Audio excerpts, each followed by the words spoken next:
Christianity comes with a lot of trouble. I mean, really, a lot of trouble. And I guess we ought to figure out why. So let's dig in. It's time for Gracepoints. Have you ever noticed how much trouble it can be to be a Christian sometimes? How many things seemingly exist to oppose our Christianity, our faith, our walk with Jesus Christ?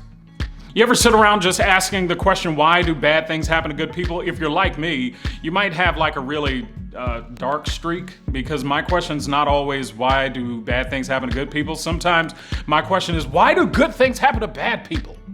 Why does that happen? That's what I want to know. Why do they get all the cool stuff?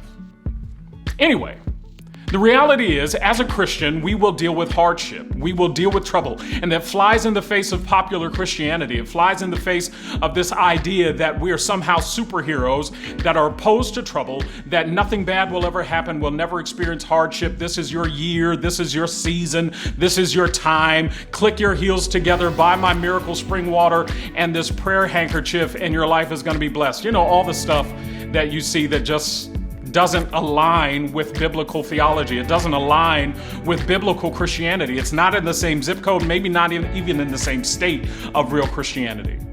Because Jesus said we will deal with trouble.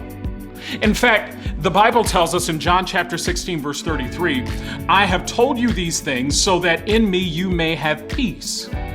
In this world you will have trouble, but take heart, I have overcome the world. Jesus doesn't make any excuses. He says, in this world, you will have trouble, but take heart, I have overcome the world.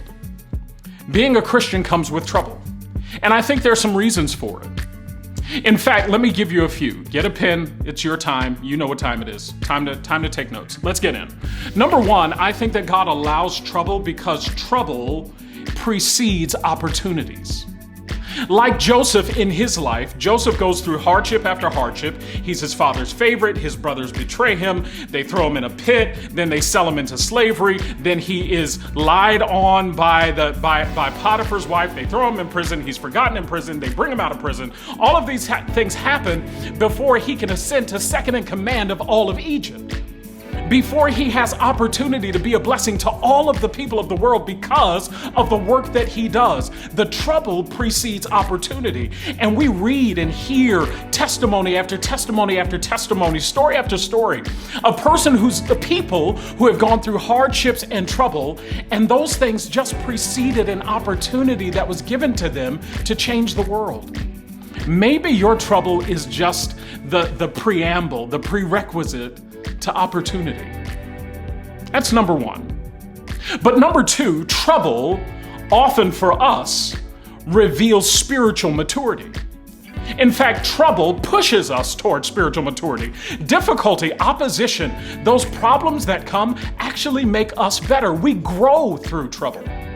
We're tested and tried and developed through trouble.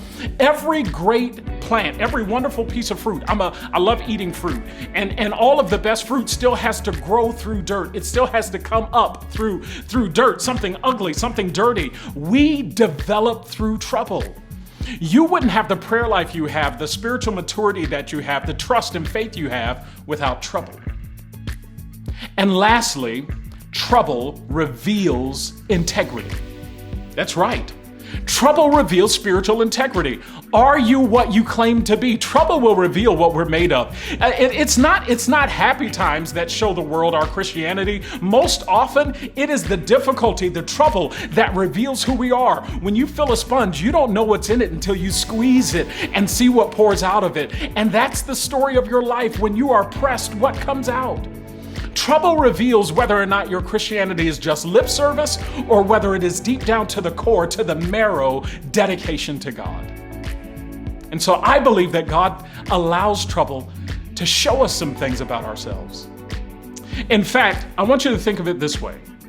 If you have trouble, that means God must have some faith in you to allow you to be a witness for Him, to shine for Him in times of difficulty. He only allows it for people that He knows will handle it through Him. So anyway, I know you're busy. I am too. It's been great seeing you today. Hope to see you next week. This is Gracepoints. Grow through your trouble. God bless you.